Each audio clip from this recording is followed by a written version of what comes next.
Il y a des rencontres qui font tout basculer. Bienvenue sur Tipping Point. Nous sommes Lucie et Romain, entrepreneurs convaincus que les entreprises et ses leaders jouent un rôle déterminant dans la construction du monde de demain.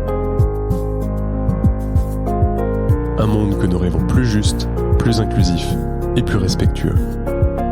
Nous dénichons pour vous des leaders inspirants et engagés. Ils ont à cœur de vous parler de leur tipping point, ces moments où tout a basculé pour eux. Peut-être deviendront-ils l'un de vos tipping points ?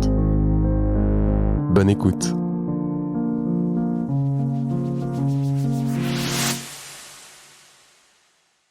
Allez, c'est parti. Aujourd'hui, c'est avec Félix Demont que nous allons passer un peu de temps. Merci Félix, de nous recevoir au micro de Tipping Point et donc de nous recevoir chez toi. Félix, tu es le cofondateur de Vendredi. Vendredi, c'est une plateforme digitale au positionnement très particulier.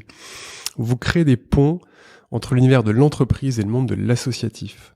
Votre mission, c'est de permettre à chacun d'avoir un impact positif pour la société dans le cadre de son travail. Votre slogan, permettre à chacun de changer le monde sans changer de job. Ça, c'est canon comme slogan. La façon dont vous abordez le sujet est assez unique, car vous adressez le sujet sous l'angle de la convergence, faire converger un engagement citoyen et son travail pour faire de l'entreprise un espace véritablement d'engagement.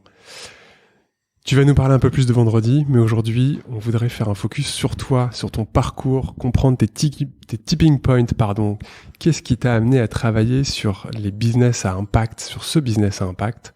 On va explorer tout ça ensemble. Alors Félix, est-ce que tu peux te présenter s'il te plaît?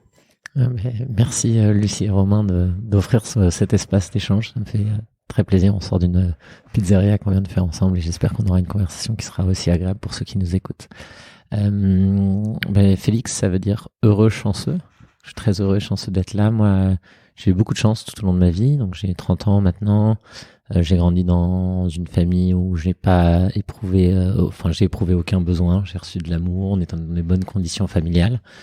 Et donc, voilà de là où je viens avec tout de suite très jeune des parents qui ont souhaité un peu m'ouvrir sur le monde parce que j'avais un parrain qui était brésilien et qui avait fui la dictature, une marraine qui est d'origine catholique mais qui s'est mariée, qui vit dans un kibboutz en Israël et du coup qui a adopté 2 enfants et une mère d'origine bourgeoise du Nord et un père d'origine aristocratique de Grenoble et donc dans un pêle-mêle de la fête de l'UMA à des baptêmes de petits cousins. Et donc en fait cette diversité des façons d'aborder le monde explique, je pense, que ce qu'on fait aujourd'hui chez Vendredi et pourquoi j'ai mené ça avec cette sensibilité pour l'intérêt général et cette envie de faire bouger les lignes. Voilà, pour raconter un peu qui je suis. Voilà. Chouette. Donc, si j'ai bien tout retenu, ce que tu nous as dit à midi, tu choisis Sciences Po. Et en fait, même pendant ton parcours, c'est dès ton parcours que l'idée de Vendredi naît. Enfin, est-ce que tu peux nous raconter un peu la genèse de ce projet, d'où ça vient, tu vois, comment ça a émergé. Vous êtes, j'imagine, en plus, Romain, tu disais cofondateur, donc 2. Ouais. Voilà, comment vous êtes rencontrés, la longue histoire de Vendredi. Très longue histoire. Juste pour rappeler, parce que Romain, c'était très juste que tu partageais sur Vendredi. Nous, notre intention, c'est de mettre en mouvement les salariés autour des sujets environnementaux, sociaux, sociétaux, leur donner le pouvoir d'agir et eux-mêmes en agissant, donc se sensibilisant à ces sujets, ayant des actions très concrètes qui peuvent être dans l'entreprise. J'accueille un stagiaire de 3e à, en fait, en dehors de mon entreprise, je vais donner mes compétences en podcast, par exemple, à une association qui veut se lancer. Et du coup, je vais faire un coaching de 2 heures d'une association qui veut se lancer, avec le but de permettre du coup à ces salariés d'agir et de changer le monde sans changer de travail et puis d'accélérer la transformation de leur entreprise. Voilà. Nous, notre parti pris, c'est de dire si tout le monde est conscient et tout le monde agit dans l'entreprise, quand il viendra de se dire comment on lance un nouveau produit, avec qui on travaille, l'entreprise sera plus consciente de ses choix et en fait aura un modèle plus vertueux. D'où vient cette idée? Super intéressant parce que c'est à cette question que tu m'appelles à répondre. Donc moi j'ai fait un parcours, je suis parti, j'étais très sensible au sujet d'intérêt général et je pense qu'avec Vendredi, ce qu'on essaye de faire, c'est de rétablir les notions de start-up, / entreprise et d'intérêt général. On pense qu'il faut qu'elles soient confondues. Il s'avère que dans mon parcours, j'ai eu la chance, et c'est une très longue histoire, donc c'est pas le début de l'aventure vendredi, mais c'est le début de l'histoire, en fait, de partir à Yaoundé au Cameroun, aider une amie de mes parents, une femme extraordinaire d'ailleurs, qui n'est plus de ce monde, et qui, elle, avait fondé une association qui s'occupait de 30 enfants des rues, dans les rues de Yaoundé. Et elle avait monté cette association avec, en fait, suite à une rencontre d'un enfant des rues. Par hasard, elle était venue surveiller l'autoréélection proclamée de Paul Biya, qui est en poste depuis que Mitterrand est en poste en France. Et elle était venue dans le cadre de l'ONU, donc elle était un peu dégoûtée par le système. Et c'est une rencontre dans la rue, elle-même qui était fille de profs qui avait monté une enfant pour handicapés, une des premières écoles d'enfants pour enfants handicapés à Manosque, qui s'est dit, ah ben moi je peux faire quelque chose. Et en fait, petit à petit, elle a monté une association qui permettait à 30 jeunes des rues de accéder à de la scolarité, de pouvoir bénéficier de répétiteurs, parce qu'il y a un milieu très défavorisé, et d'être accompagné sur les sujets médicaux. Donc toute petite association, et moi j'y suis allé 2-3 semaines après une année aux États-Unis. Je venais de passer une année dans une très bonne université américaine d'Ivy League. Et en fait, j'ai adoré, c'était une vraie rencontre coup de cœur avec en fait l'Afrique centrale francophone, parce que vraie proximité culturelle malgré un monde complètement différent. J'aidais à mi-temps en fait entre l'association, donner un peu des cours aux enfants, préparer la rentrée, des choses comme ça, et la rencontre de cette culture où j'avais la possibilité de rencontrer des journalistes, par hasard des entrepreneurs, d'aller dans les commissariats de police, d'aller dans les tribunaux.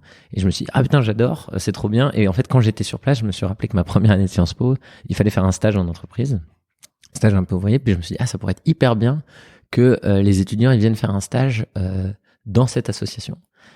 Mais mon intuition, c'était, bon, déjà, il n'y a pas forcément de quoi faire un temps plein.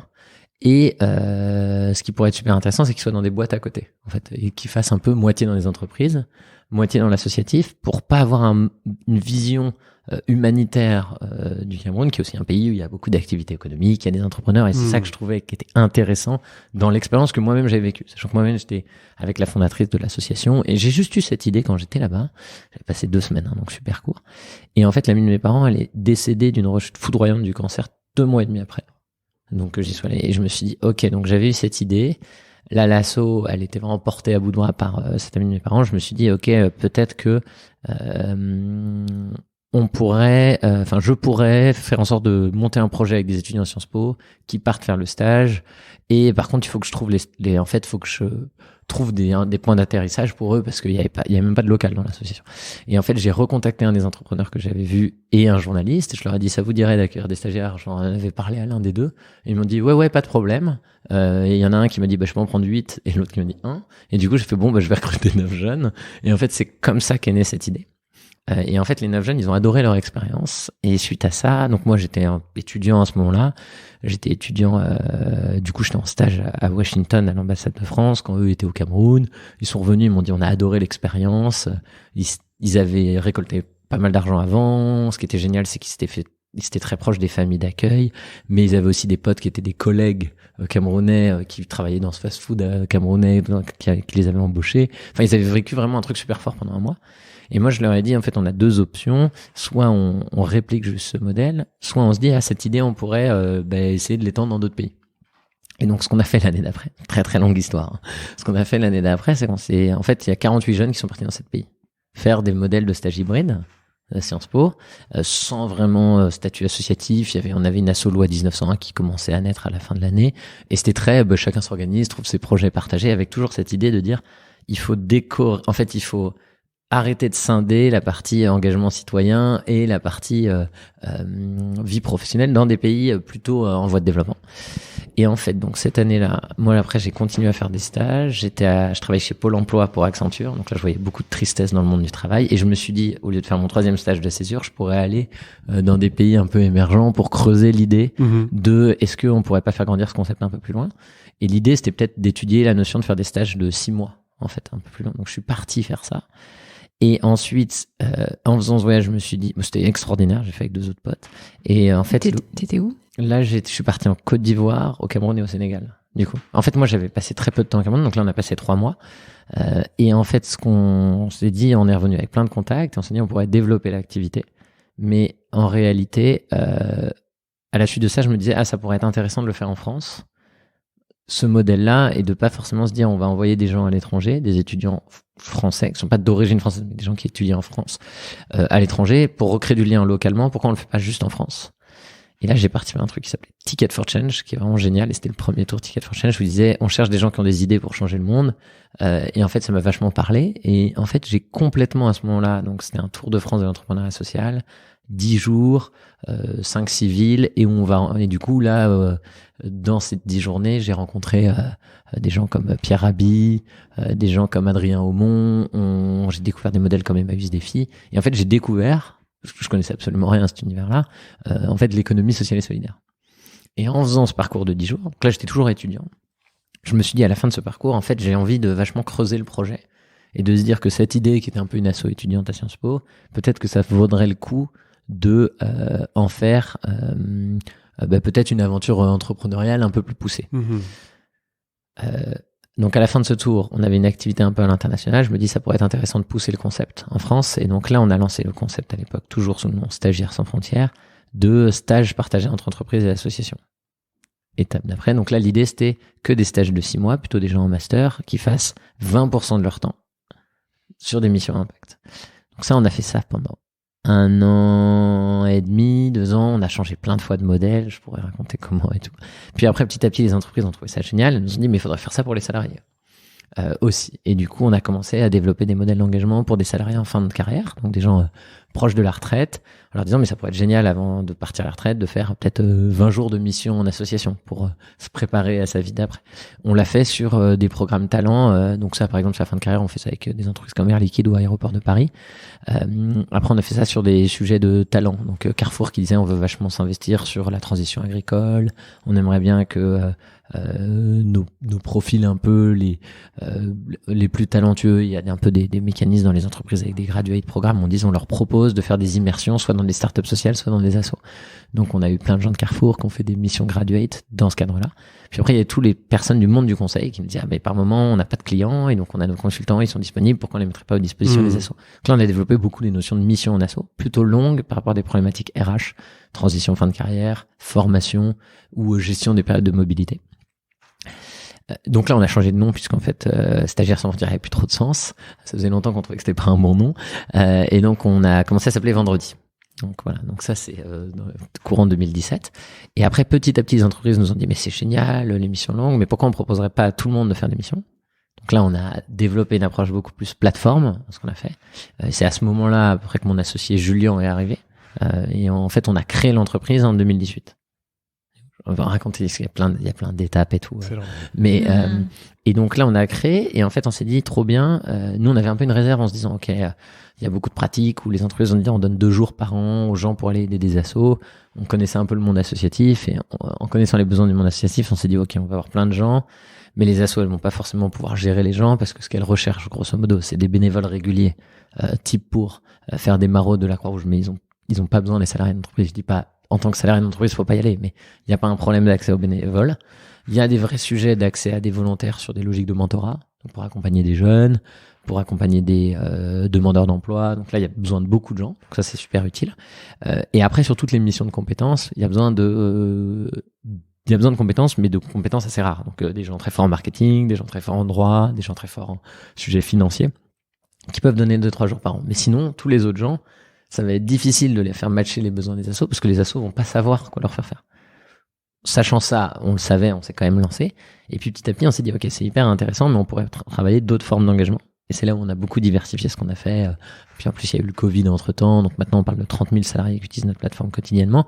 Et on s'est dit, ok, donc ce qui est vraiment intéressant, c'est comment on va transformer les gens, sachant que les gens, ils nous disent, j'ai vachement envie de m'engager, mais j'ai pas de temps. Mais j'y connais rien, mais je me sens pas légitime. Et donc là, on a développé beaucoup de formats qui vont être des formats plus de sensibilisation à des sujets d'empreinte numérique, par exemple, de son empreinte carbone personnelle, des sujets en lien avec le handicap et des petites actions qu'on peut faire soi-même sans passer par une asso.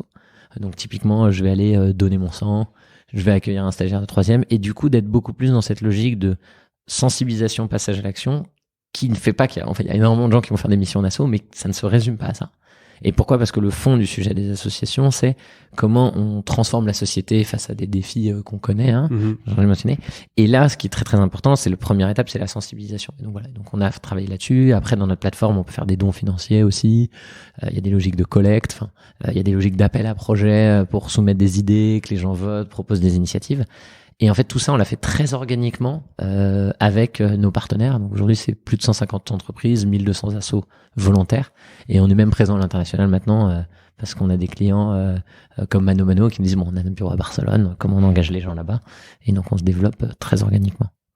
Du coup, pour raconter l'histoire, c'est une intention de départ inchangée qui vient d'une conviction très forte qui est, on a créé un modèle où on a mis un mur, des barrières entre d'un côté le monde économique classique et de l'autre côté le monde de l'intérêt général qui est porté par le public ou des associations, et on met un mur individuel entre qui je suis au travail et mes engagements citoyens. Et pour moi, ce mur est non seulement en fait n'a pas lieu d'être, mais surtout il est très très nocif en fait. Et nous, on essaye chez Vendredi de faire en sorte de mettre plein de trous dans le mur pour qu'il tombe le plus vite possible. Et ce trou, on le crée par les gens qui font la passerelle et en fait sont éduqués. Donc et donc cette vision qui était là au tout début de se dire comment cette petite association Éducation pour l'Afrique on peut l'aider, et en l'aidant, la façon la plus utile, c'est pas d'envoyer des stagiaires faire de l'humanitaire qui reste juste là, c'est de se connecter aux entreprises locales et de faire, en fait, de créer des ponts. C'est toujours cette idée-là qui est derrière. C'est ça qui est intéressant alors que le modèle, avant c'était à l'étranger, après c'était des stagiaires, c'était salariés, après il y avait pas de plateforme, maintenant il y a une plateforme, les gens font même, là c'est pas la majorité des actions qui sont des dons, en fait, qui sont des missions en association, par exemple.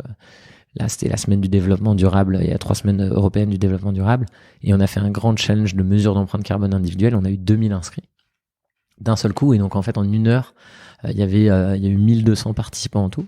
Il y a 1200 personnes qui en une heure ont fait leur empreinte carbone en se disant, où est-ce que j'en suis? Ah, ok. On en parlait au déjeuner. Moi, j'en suis à 5 tonnes, alors qu'il faut faire 2 pour les accords de Paris. Et pourtant, franchement, j'ai plus grand chose à enlever parce que je mange pas trop de viande et j'ai arrêté de prendre l'avion. Et donc, en fait, ça fait conscientiser les sujets de transformation individuelle. Et puis, par moment aussi, de dire, il faut faire une transformation politique. Dans le développement de Vendredi, c'est quoi les barrières auxquelles tu te heurtes? À la fois côté entreprise, mais aussi côté citoyen, en fait. Alors, aujourd'hui.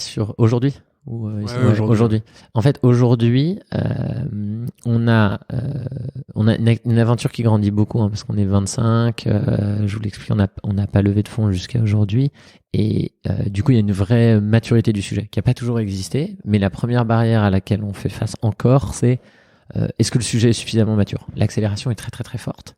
Mais on a des endroits où ça prend du temps et les gens se disent c'est important, mais ils se rendent pas vraiment compte que d'avoir une politique handicap très concrète où on peut embarquer tout le monde, des sujets d'égalité femmes-hommes où les gens sont sensibilisés, des logiques de philanthropie, c'est profondément important. Donc en fait, c'est en train de changer. On parlait de l'exemple d'une entreprise, on va pas faire de name and shame là. Et du coup, il y a plein d'endroits où il y a des obstacles, les gens se disent c'est pas utile, c'est pas prio, et ça existe encore. Mais c'est en train de disparaître progressivement. Donc ça, c'est le premier obstacle qu'on a, et je dirais qui est la question de la maturité du marché et d'avoir une côté héroïste très concret à court terme sur des modèles où en fait ça l'est pas encore tout à fait. Ce que je veux dire, ça l'est pas encore tout à fait, c'est de démontrer que une fois que tu as mis en place Vendredi, en fait, ça te permet de gagner des appels d'offres parce que tu as des éléments factuels qui montrent que tu es plus fort sur tous les éléments que j'ai mentionnés en RSE, que en fait, ça te permet d'être plus attractif, d'avoir une meilleure rétention. En fait, on commence à mesurer ces sujets-là, mais c'est pas comme digitaliser un processus de paie, quoi. Enfin, très concrètement, parce que c'est un modèle où en fait c'est des pratiques qui devraient exister mais n'existent pas encore. Donc nous, c'est ça qui est génial avec ce qu'on fait, c'est on crée les usages en même temps qu'on les digitalise. Et c'est-à-dire qu'on est sur des territoires où aujourd'hui les entreprises font majoritairement rien. Mais ce qui est passionnant, c'est parce qu'il y a tout à inventer avec elles. Et donc il y a cet obstacle-là, et donc c'est maturité. Puis après c'est est-ce qu'il y a des équipes pour le porter, est-ce qu'il y a du budget, mais tout est un peu lié. Ouais, et moi ce que je trouve génial dans la plateforme, c'est que non seulement tu te donnes accès, en fait, tu mets les bonnes compétences en face des bons besoins et tu facilites ça, mais tu as aussi tous les chiffres. Et en fait, l'entreprise, au fur et à mesure que ça se passe, que ça vit, celui qui pilote, il a vraiment les données, combien d'heures, combien de jours, quel pourcentage d'engagement dans l'entreprise. Tu vois, finalement piloter de manière assez fine et très très concrète ta politique d'engagement citoyen dans ta boîte. Enfin, tu vois, ça, pour moi, ça va au-delà de juste une plateforme d'intermédiation. Ah oui, bien sûr. Ouais, en fait, du coup, comme vous utilisez la plateforme et que tu l'as pas mentionné, mais tu viens de le dire. La question, c'est à quoi on répond. En gros, pourquoi aujourd'hui toutes les entreprises se sont pas lancées sur le sujet de l'engagement citoyen. Donc, outre ce sujet de maturité, il y a plein d'obstacles qui font qu'il y a très peu de choses qui existent. Enfin, quand il y a des choses qui existent, c'est très marginal. Il y a un manque de temps, parce qu'il n'y a pas forcément de gens pour porter la démarche. Il y a un manque de simplicité, parce que c'est très facile de pouvoir communiquer aux collaborateurs. Qu'est-ce qu'on propose à côté de chez vous, par rapport à vos thématiques, que les gens s'inscrivent. Enfin, donc, il y a un vrai sujet de reporting, de communication. Donc, ça, c'est ce que fait notre outil. Et après, c'est là où c'est vraiment intéressant ce qu'on fait chez Vendredi, c'est en fait, il y a un manque d'expertise dans les entreprises qui est terrible. C'est-à-dire que, mais c'est normal en fait, la RSE, on va traiter du sujet du lien intergénérationnel en même temps que de la mobilité durable. Et donc en fait, ça fait un volant d'action qui est très très large. Donc les entreprises sont très majoritairement en fait n'y connaissent rien. Et c'est pas un problème, mais en fait c'est les faits. Et donc nous, ce qu'on apporte beaucoup aux entreprises, c'est aussi le contenu des actions, de façon très très forte. Et au-delà de ça, au-delà du contenu, c'est comment je structure ma démarche. Est-ce que je lance? Est-ce que je dis qu'est-ce qu'on veut faire? Est-ce qu'on veut faire telle et telle cause en priorité? Est-ce qu'on donne des jours sur le temps de travail? Donc on aide vraiment les boîtes à faire ça. Qui est un des premiers obstacles aujourd'hui avant de se lancer, c'est de dire pourquoi on le fait, comment on le fait. C'est les deux premiers obstacles. Mais en fait ça, on y répond nous parce qu'on aide les entreprises là-dessus. Donc plus que vendre une plateforme, on vend un savoir-faire de mise en œuvre. Après on vend des actions sur chacune des thématiques. Avec l'actualité, c'est hyper fort. On offre la possibilité à l'entreprise d'avoir une logique très décentralisée où il y a des ambassadeurs en interne, les gens peuvent proposer des actions qui est hyper importante parce que, en fait, il y a une telle urgence et il y a une telle envie d'agir qu'il faut donner le pouvoir aux salariés d'agir. Et après, la dernière chose qu'on donne par rapport aux défis que rencontrent les entreprises, c'est de faire quelque chose d'assez personnalisé. C'est-à-dire que le collaborateur va pouvoir trouver quelque chose qui lui correspond à lui dans les lignes de l'entreprise, mais qui va faire un projet d'engagement qui est à la fois personnel et qui porte au nom de l'entreprise et dans les règles qui ont été définies. Donc ça, c'est hyper fort. Et après, ça se traduit par une plateforme, des actions, des experts. Et cette plateforme, elle permet de présenter ce qu'on fait, avoir accès à des actions, communiquer auprès des gens, gérer les actions propres et puis avoir tout le reporting. Voilà. Bon, on a fait un bon tour déjà d'horizon de Vendredi, même si je suis curieuse de savoir pourquoi Vendredi et le nom. Ça, je peux te dire. Ouais. ça, je peux te dire, mais pour plein de raisons. En fait, déjà, il y avait l'historique du début, puisque en fait, c'était sur un modèle d'un jour par semaine quand on faisait les stages. Donc, en fait, c'était la notation de 20%. Et donc, ça, c'était une raison. La deuxième raison, c'est que, du coup, ça porte la vision de 20% de son temps qu'on alloue à l'intérêt général et qu'on veut en fait promouvoir derrière sur des logiques de en fait comment on fait un pas de côté. Donc ça c'est hyper important. Le vendredi c'est aussi en fait un jour sacré dans plusieurs religions. Donc ça c'est assez important. C'est un jour qui est travaillé mais qui est un jour qui est sympa. Donc ça marche bien. C'est un nom qui se retient plutôt bien en général. Et enfin, c'est aussi une référence à un bouquin de littérature que vous connaissez, qui est la rencontre de deux univers différents qui en sortent transformés l'un l'autre. Et donc, en fait, c'est tout ça que porte notre nom. C'est un beau nom. Ouais. et du coup, ma question, c'était, tu viens de le dire aussi, t'as 30 ans. Donc ce projet-là, tu le portes, ou en tout cas, il mature depuis ta scolarité, 6, 7 ans, ouais. En tout cas tes études supérieures. Quand on revient à toi, à l'entrepreneur, au leader que tu es, tu vois, comment est-ce que tu t'es développé avec l'entreprise? Tu vois, c'est quoi un petit peu les différentes steps? Parce que j'imagine qu'en 7 ans, c'est ça? Ouais. Tu vois, il y a forcément des hauts, des bas, et ça vient chercher.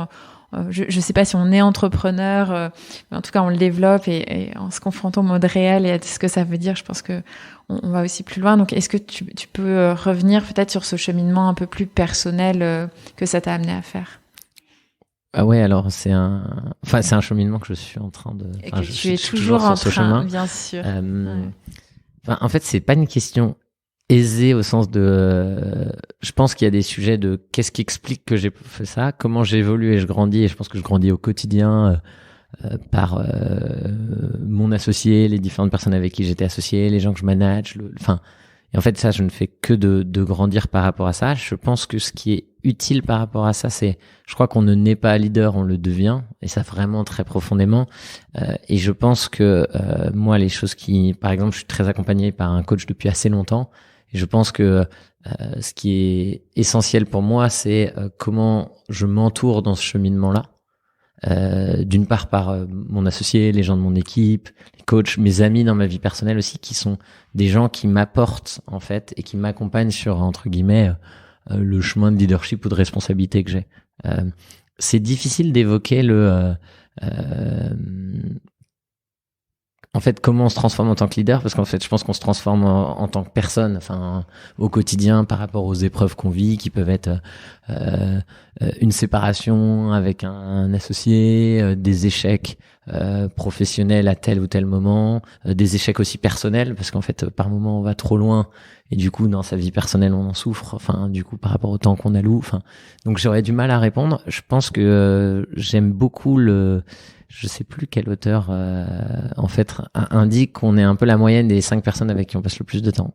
Et ça, je pense que c'est enfin moi, mon conseil pour les auditeurs, c'est extrêmement bien s'entourer parce que en fait son entourage va nous permettre de nous dépasser, de grandir, de se développer, d'être inspiré. Donc ça, et de trouver des bons équilibres aussi. Donc ça, pour moi, c'est je pense que j'en serais vraiment pas là si j'avais pas les personnes autour de moi dans l'équipe, les amis, la famille qui en fait permettent de devenir qui je suis très concrètement.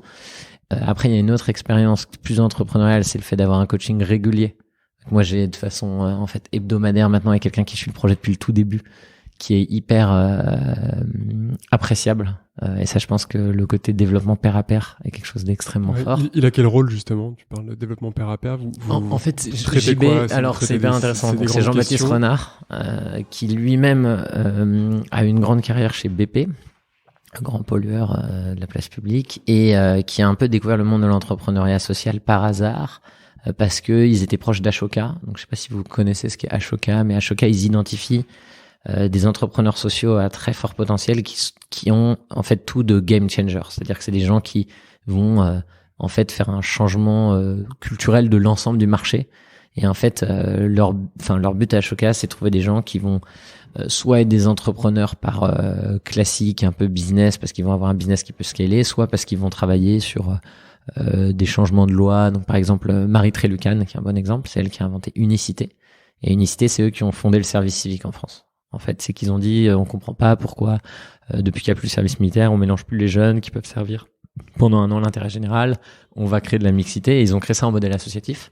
Et maintenant, c'est devenu un dispositif public. Et au début, ils l'ont fait de façon hors la loi, parce qu'ils payaient des jeunes.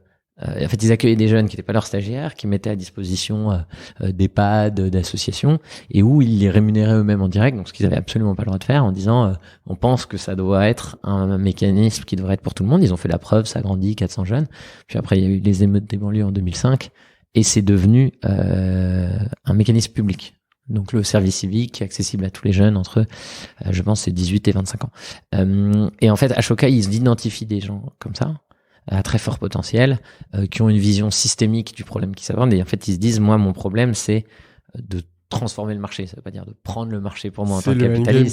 C'est le endgame de l'entrepreneur. Voilà, exactement. Et du coup, moi, je dois un moment changer les règles. Changer les règles et donc tuer ma boîte, en fait. Exactement. Et du coup, lui, il a rencontré des gens d'Ashoka, parce qu'Ashoka, c'est un système de Ashoka Support Network où, à côté de ces personnes-là, ils leur mettent des personnes très qualifiées du monde de l'entreprise pour les aider à prendre le meilleur du monde de l'entreprise pour devenir des meilleurs leaders et savoir gérer. Donc en fait, JB a rencontré l'entrepreneuriat social comme ça. Et en fait, petit à petit, il s'y est intéressé, il est parti à la retraite. Et là, il accompagne plein d'entrepreneurs sociaux en France, donc des gens comme Mosaic RH, des gens comme Ticket for Change. Et en fait, dans ce cadre-là, on s'est rencontrés via un autre organisme dans lequel il est. Et il a commencé à nous mentorer il y a 4-5 ans. Et en fait, il est venu au début sur un sujet très stratégique pour la boîte, les objectifs à 3 mois. Et le but, c'est qu'il nous a accompagnés pour dire comment on fait la preuve de notre modèle sur les salariés. Et en fait, il nous a accompagnés là-dessus jusqu'à ce qu'on crée l'entreprise, en fait. Et après, moi, à titre personnel, en fait, j'ai demandé à ce qu'on fasse un coaching qui est très perso, quoi. Et du coup, ce coaching très perso, il est dans un suivi de quelques axes sur lesquels je suis en train de travailler. Mais aussi juste de pouvoir partager, faire le bilan sur sa semaine, est-ce qu'on a le moral ou pas, et de façon très personnelle et professionnelle. Mais je dirais qu'il est d'abord personnel. Et donc en fait c'est ça notre cadre.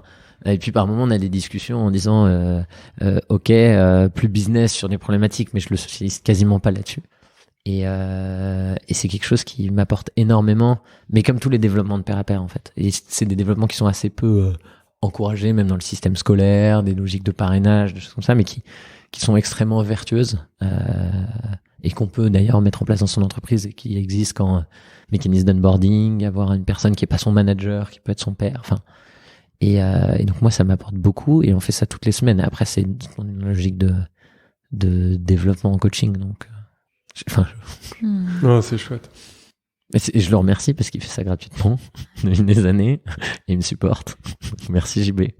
Tu peux nous partager des points sur lesquels tu sens que tu as bougé, tu as évolué, des trucs où tu te dis le Félix d'il y a 7 ans, c'est... Ah ouais, alors il y en a beaucoup sur lesquels j'ai évolué, il y en a beaucoup sur lesquels j'ai pas encore évolué. Ouais, je suis hyper à l'aise. Ceux sur lesquels tu te dis, ça a été aussi pour moi un élément qui permet à Vendredi de changer de dimension. Quand moi je fais le saut quantique, l'entreprise fait le saut quantique aussi. Ouais, alors en fait ça bouge par JB mais par plein de gens autour de moi, des feedbacks. Mais je pense qu'il y a des trucs super micro, c'est-à-dire que moi j'ai jamais travaillé. Enfin en fait j'ai jamais vraiment été managé parce que j'ai eu 2 expériences. J'ai une expérience à l'ambassade de France où j'écrivais des notes pour Bercy. J'ai un manager brillantissime que j'adorais qui était un X et qui me faisait revoir tout l'ensemble de mes notes. Et donc en fait moi j'étais pourtant plutôt bon élève, hein, mais je devais tout réécrire de A à Z et puis j'avais l'impression d'être nullissime. Et donc en fait ça c'est un de mes héritages managériaux. Et l'autre héritage j'étais un peu laissé en roue libre chez Pôle Emploi, enfin une boîte de conseil, pour faire du déploiement SAP, le truc pour lequel je suis le moins qualifié du monde, à écrire des notices et où là j'étais complètement seul. Donc en fait j'ai eu beaucoup de problèmes de management historiques mais qui sont en fait on est vraiment dans du niveau B à bas, hein. C'est-à-dire de laisser beaucoup d'espace aux gens, d'être très clair sur les côtés, ok, qu'est-ce qui est important, la direction, enfin donner de la direction sur le côté la vision de ton poste, dire très très peu d'objectifs, très très macro, plutôt définis par la personne, lui laisser un espace de support et pas intervenir et dire en fait le point de coaching c'est toi qui le mène, moi je dis rien, je te fais 2-3 feedbacks et tout, alors que, et je le suis encore beaucoup, d'être pas dans des logiques de micro, pas intervenir tout le temps. Je prends cet exemple super basique, mais ce qui est super intéressant, il y a des logiques de ce type-là, donc en fait dans la relation managériale, après du coup ça décline un peu partout, mais en fait ça peut être des questions d'organisation personnelle, de gestion de la fatigue, et qui mettent beaucoup de gestion du feedback, d'être, on parlait de communication non violente, d'être beaucoup plus dans des sujets d'analyse des faits, pas de perception,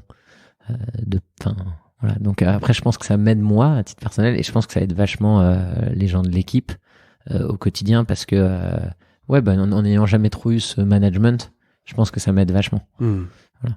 Après, on travaille sur plein de trucs, comment faire des bonnes réunions, dire peu intervenir, mais quand même intervenir sur l'essentiel, moins parler. Enfin, il y a beaucoup de choses derrière être un bon leader, quoi. Et c'est quoi alors un bon leader pour toi? J'aurais pas la prétention de croire que j'en suis un, mais qu'est-ce qu'est un bon leader? Je pense qu'un bon leader, c'est, je pense qu'il faut une vision. Je pense que ça c'est quand même assez utile pour être un bon leader. Je pense qu'il faut une vision, il faut savoir donner envie aux gens. Ça me paraît essentiel. Et je pense que, je pense qu'il faut une vision et il faut aimer les gens avec qui, en fait, qu'on embarque vers ça et se dire comment on se met à leur service le plus possible et d'être obsédé par cette question. Ça me paraît assez essentiel. Et je pense que si on fait bien ces 2 choses-là, bien travailler la vision et aimer les personnes, cette vision pour qu'ils la comprennent, pour qu'ils se l'approprient, ils la challenge, il l'approprie au sens de la faire grandir avec, et après qu'on les aide à eux-mêmes se réaliser, parce que c'est, quand on est une organisation, c'est, on est là pour aimer les gens qui sont dans le projet, pour se dire comment on les aide à grandir le plus possible. Et je pense que c'est 2 choses qui font d'être un bon leader, non? J'ai pas écrit, je sais pas. Non, c'est cool. Non, c'est une question qu'on aime bien poser parce que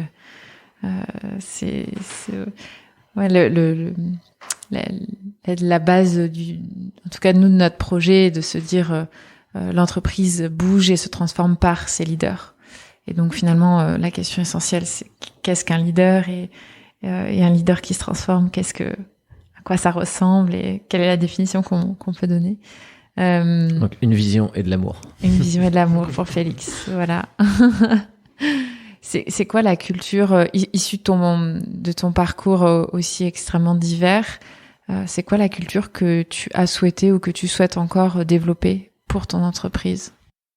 Je pense qu'on essaye de développer dans l'équipe au sens large. Après, moi, mon associé, c'est Julien, il porte énormément de choses et en fait, sans lui, on n'en serait pas du tout là.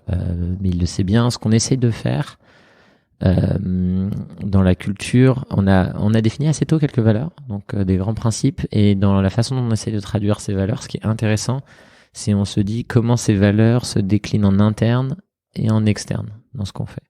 Donc, par rapport à ça, on en a 4 dans la façon d'essayer de faire les choses. Il y a la notion d'enthousiasme. Donc, l'enthousiasme, c'est-à-dire le souffle de l'esprit. Donc, c'est comment on fait pour, mettre de l'enthousiasme dans ce qu'on fait, en interne, pour réenchanter, embarquer, parce qu'on pense dans tout ce qu'on mène. Donc, ça, c'est hyper important. Il y a une deuxième chose sur laquelle on essaye d'être assez aligné et se dire faire des choix par rapport à ça, c'est des logiques de partage. Se dire comment on fait pour être en interne, du coup, une organisation dans laquelle on partage la valeur créée, dans laquelle on partage la connaissance, et du coup, on se dit comment on se fait pour se mettre dans cette posture-là. Et pareil pour l'externe. Du coup, partage des logiques de transparence, qu'est-ce qu'on fait des résultats d'activités qu'on a, comment on la réinvestit, comment on implique nos parties prenantes dans ce qu'on fait. En fait, on a une troisième dimension qui essaye du pouvoir d'agir. Donc ça, c'est assez évident par rapport à ce qu'on fait. Et du coup, en interne, qu'est-ce que ça veut dire le pouvoir d'agir? C'est de donner la capacité aux gens et à chaque personne de l'équipe de pleinement se réaliser et d'être acteur de sa vie professionnelle chez nous. Et donc ça, c'est la première chose. Et ce qu'on essaie de faire tout bêtement avec notre produit, on veut donner les moyens d'agir à des salariés, à des entreprises, à des associations. Donc, assez autoporté. Après, ça pose plein de questions de management parce que du coup, qu'est-ce qu'on met en place dans la culture au quotidien pour que les gens, développent du pouvoir d'agir, ce que développe pas forcément la société française par ailleurs. Donc, c'est assez intéressant il y a le vrai monde dehors et puis comment tu essaies de créer un environnement distinct. Et après, la dernière dimension, c'est la côté ambition radicale. Et ce qui est intéressant avec des valeurs, c'est toujours, c'est une boussole, on y est pas, et puis après, ça nous permet il faut se questionner par rapport à ça. Et l'ambition radicale, il y a une logique d'être,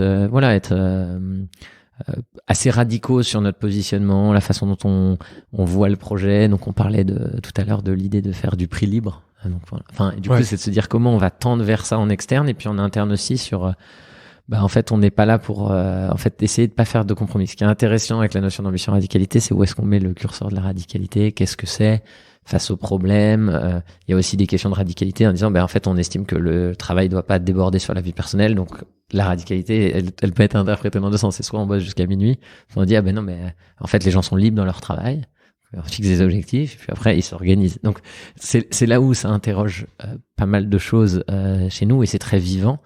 Et après, la façon dont on essaye de le porter, et je pense que on essaye de faire, tout du moins, moi, ce que je souhaite le plus possible, et après, c'est inhérent à un projet, c'est de faire en sorte que les gens soient pleinement eux-mêmes quand ils sont ici. Moi, je pense que le travail, ça n'existe pas. Je pense le travail, ça a 4 dimensions. Ça sert à se rémunérer, ça sert à sociabiliser, ça sert à apprendre et ça sert à être utile aux autres. 4 grandes fonctions du travail. Mais ça ne se résume pas forcément à la conjonction de ces 4 dimensions. Donc quand on décide de, préparer un spectacle artistique, ce qu'on fait des amis pendant ce week-end, qui était super, qui était ouvert à tout le monde, qui était dans Paris. Voilà, je pense que c'est du travail parce qu'on est dans un acte de création. Alors, il n'est pas rémunéré, tout le monde est bénévole, mais ce qu'on fait.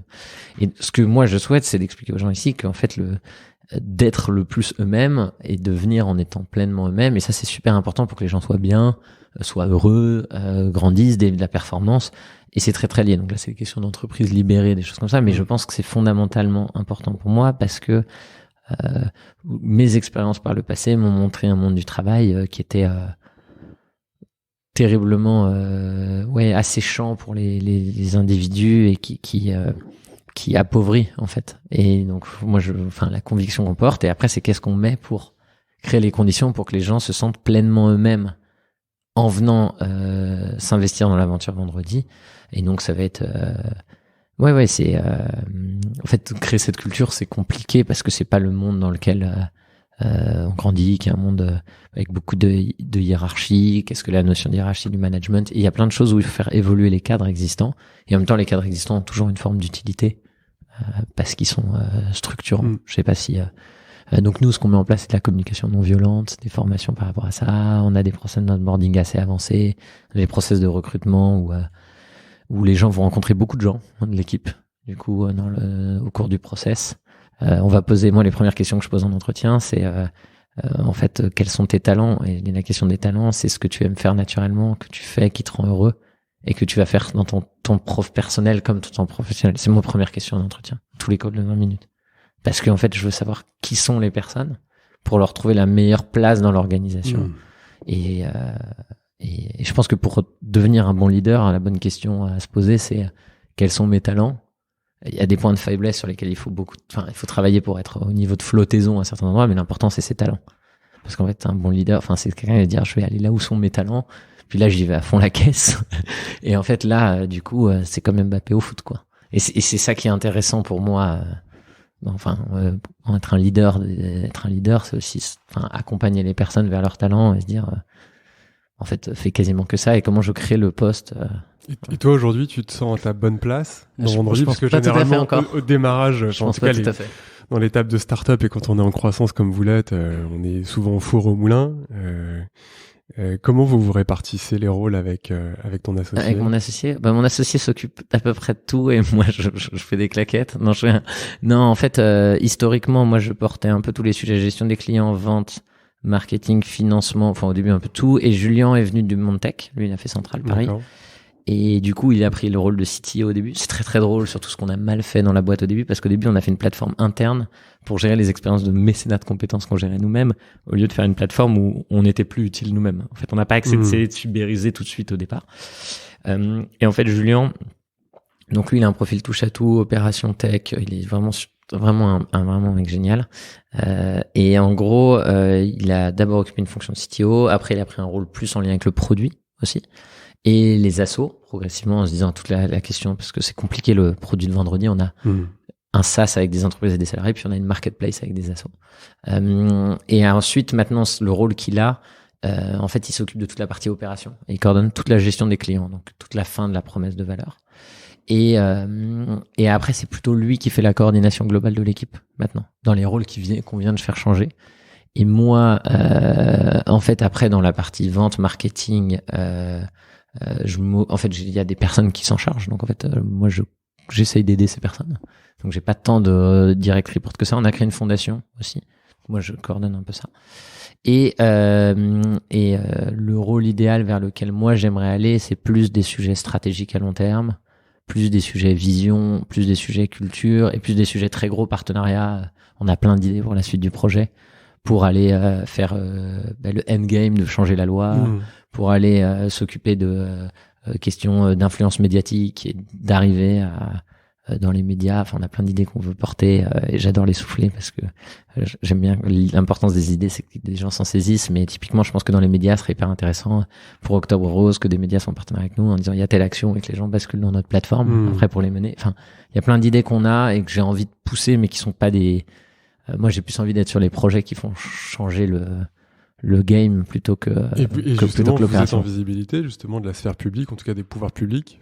Alors, on n'est pas en visibilité parce que personne nous connaît trop encore aujourd'hui, mais on a déjà pas mal discuté avec des ministères au moment de réforme, surtout le sujet du mécénat et du soutien aux associations. On a fait des opérations avec des ministères dans le cadre de la crise Covid, puisqu'en fait, on a aidé avec le ministère de l'Éducation nationale et le ministère du Travail, on a mis à disposition des plateformes à prix libre à toutes les entreprises qui le voulaient, qui se retrouvaient avec des salariés inoccupés. Et donc ça a été un très très fort succès. Et là, on travaille avec tous les acteurs de l'écosystème, dont nos concurrents ou des solutions complémentaires, à quelques textes de loi En fait, on va faire une mesure d'impact commune et on travaille sur des textes de plaidoyer ensemble. Et du coup, ça, c'est Andrea de notre équipe. Du coup, philosophiquement, dans la logique de partage, on réunit tous nos concurrents autour de la table et on dit voilà ce qu'on aimerait changer parce qu'on est tous bien intentionnés dans ce qu'on veut faire, et donc on se dit comment on fait pour faire grandir ce sujet d'engagement. Mais ça prend un peu de temps de s'en occuper bien. Ouais. On dit, tu sais, que la raison d'être d'une entreprise, c'est quand est-ce qu'elle pourra disparaître finalement, qu'est-ce qu'on aura transformé, et finalement on n'a plus tellement besoin de cette entreprise si. Et c'est quoi la raison d'être pour toi de Vendredi? En fait, je pense qu'on n'aura plus trop la raison d'être Vendredi, c'est de permettre à n'importe quel salarié de changer le monde sans changer de travail. Donc ça, c'est aussi notre slogan, mais c'est vraiment le fondement de ce qu'on fait. Donc c'est là où c'est assez intéressant. En fait, c'est un peu attrape-tout, donc faut faire attention. Moi, je pense que le jour où ce sera plus une question de se demander comment mon entreprise agit sur les sujets en fait sociaux, environnementaux, prioritaires, mon rôle dans mon empreinte carbone, le rôle sur la question du handicap, de l'égalité femmes-hommes, de comment on contribue sur des questions d'égalité des chances, et que tout salarié dira en fait c'est normal qu'une boîte propose des choses, puis moi je peux participer, proposer des choses, faire des actions. Là, notre raison d'être, elle sera genre réalisée. Il y a deux sujets par rapport à ça. Il y a faire en sorte que légalement ce soit de plus en plus encouragé. Donc ça, c'est ce sur quoi on travaille d'un côté. Et puis après, il faut le rendre opérationnel. Et en fait, c'est là où Vendredi, on n'est pas resté une association. C'est que parce que Stagiaires sans frontières était un modèle associatif au début, puis on a créé une entreprise. C'est qu'en fait, il y a un problème d'opérationnalité de la chose. C'est-à-dire qu'il suffit pas de changer la loi pour dire en fait ça sert. C'est qu'en fait, les entreprises ne peuvent pas le faire sans nous aujourd'hui. Donc le jour où on n'aura plus besoin de nous, c'est le jour où il y aura plein d'autres solutions qui auront émergé, d'autres acteurs, que SAP aura racheté une solution, on l'aura développée en interne, que Salesforce aura fait de même, et qu'en fait ce sera devenu dans tous les outils. On dira il y a une époque en tant qu'entreprise, c'était pas hyper facile de redistribuer nos produits à des assos, de faire des services moins chers pour certains publics. Voilà, moi je pense que ça devrait être la norme. Et en fait aujourd'hui, si t'es un entrepreneur, c'est hyper galère de te dire mais comment je fais pour offrir mon service à des assos, comment je fais pour mobiliser mes collaborateurs pour la semaine européenne du handicap, c'est important mais j'y connais rien.